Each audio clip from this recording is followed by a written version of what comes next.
et sœurs, bonjour. Bonjour. Je vous salue au nom du Seigneur Jésus-Christ. Amen. Nous sommes tous en parfaite santé aujourd'hui par la grâce de Dieu. Et pendant les élections, les hommes politiques, ils ont fait la campagne de leur candidat. Et c'est bien normal de le faire.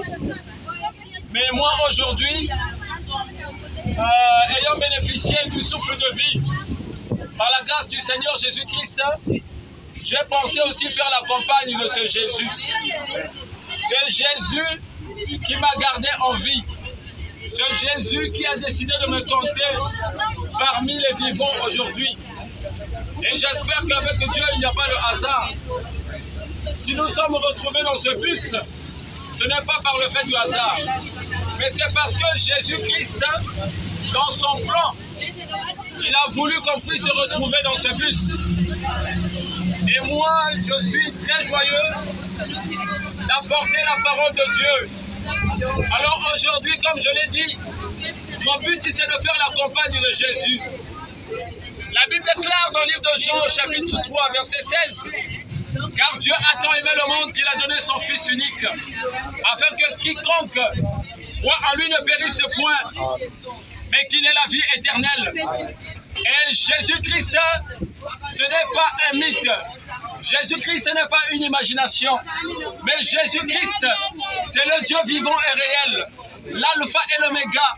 La Bible dit que Jésus-Christ, c'est le maître des temps et des circonstances. Le Dieu incomparable. Le Dieu incontournable. Aujourd'hui, si tu as des yeux, c'est parce que Jésus t'a donné des yeux. Aujourd'hui, si tu as des pieds, c'est parce que Jésus t'a donné des pieds. Aujourd'hui, si tu peux marcher, c'est parce que Jésus t'a accordé la grâce. Voilà pourquoi nous devons être reconnaissants envers ce Jésus. Ce Dieu bon qui nous aime, ce Dieu bon qui nous aime et qui nous a toujours aimés. Mais ce Dieu est dans sa parole, le Dieu tout-puissant est dans sa parole. Et la Bible dit que Jésus-Christ, c'est le chemin, la vérité et la vie. Alors Jésus-Christ est le chemin. Il n'est pas le chemin qui mène en France. Il n'est pas le chemin qui mène aux États-Unis. Il n'est pas le chemin qui mène, je ne sais où, au Canada. Mais c'est le chemin qui mène au ciel. Pour aller au ciel, il faut passer par Jésus-Christ. Jésus-Christ est la porte du ciel. Alors aujourd'hui, si tu ne crois pas à Jésus, certainement que tu ne rentreras pas au ciel. Voilà pourquoi c'est important de prêcher la parole de Dieu. Et la Bible dit dans le livre de Marc 16, Jésus-Christ va donner la commission aux apôtres, leur disant, allez partout dans le monde entier, prêchez la bonne nouvelle à toute la création. Celui qui croira et qui sera baptisé sera sauvé. C'est ici la parole de Dieu. Et la parole de Dieu, ce n'est pas la philosophie. La parole de Dieu, ce n'est pas de l'histoire-géographie, mais c'est la pensée de Dieu. Et vous allez remarquer que la science a des limites. La philosophie a des limites, parce que ça relève de la pensée humaine. Mais ce qui est écrit dans la Bible, c'est la parole du Dieu Tout-Puissant. Voilà pourquoi la même Bible nous dit que les vérités bibliques ont été inspirées par Dieu. Les vérités bibliques ont été inspirées par Dieu. Voilà pourquoi nous n'avons pas le droit d'ajouter des choses dans la parole de Dieu ou de retrancher des choses dans la parole de Dieu. Un véritable chrétien doit croire à la parole de Dieu dans sa totalité. On ne doit pas sélectionner des écritures, mais on doit croire la parole de Dieu dans sa totalité, parce que c'est dans cette parole il y a la vie éternelle. Jésus, je le disais tout à l'heure, est le chemin, la vérité et la vie. Mon cher frère, tu devrais marcher dans la vérité. Ma chère soeur, tu devrais marcher dans la vérité. Et la parole de Dieu est vraie. La parole de Dieu est réelle. La parole de Dieu, c'est le meilleur absolu qui soit. Aujourd'hui, il y a des gens qui comptent sur les généraux. Il y a des gens qui comptent sur les colonels. Il y a des gens qui comptent sur leur argent. Il y a des gens qui comptent sur leur beauté. Il y a des gens qui comptent sur leur statut social. Une personne qui compte sur ton travail. Mais ton travail ne peut pas t'amener au ciel. Ce qui peut t'amener au ciel, c'est Jésus-Christ.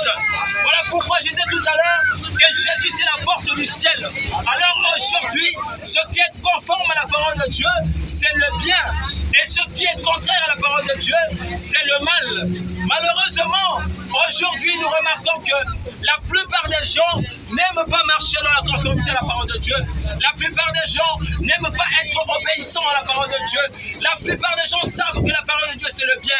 La plupart des gens le savent. esclaves. Mais les gens prennent libéralement le choix de marcher contrairement à la parole de Dieu.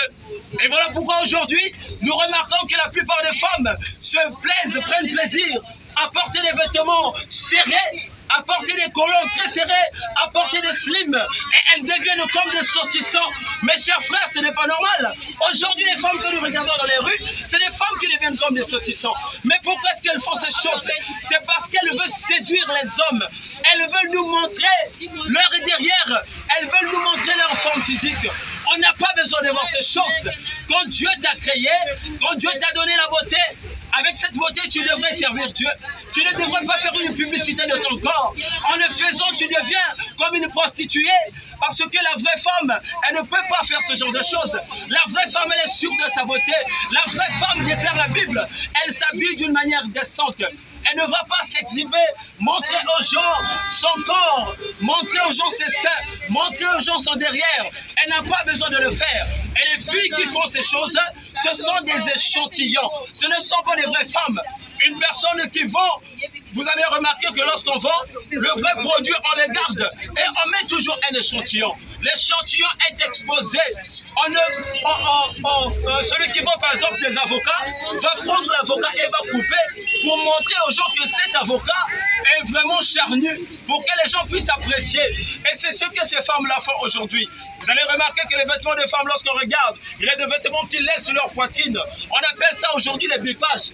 Des femmes qui font les bipages, elles veulent biper des hommes. Et parfois, quand on remarque que c'est des femmes qui sont déjà dans le foyer, une femme parfois qui est mariée, une femme qui a pris un engagement, une décision de vivre avec un autre, avec un certain homme. Mais cette femme, vous allez remarquer qu'elle va prendre plaisir à exhiber son corps. Ce n'est pas normal. Nous faisons ces choses parce que nous voulons marcher dans l'obscurité. Mais Jésus a dit, je suis la lumière du monde.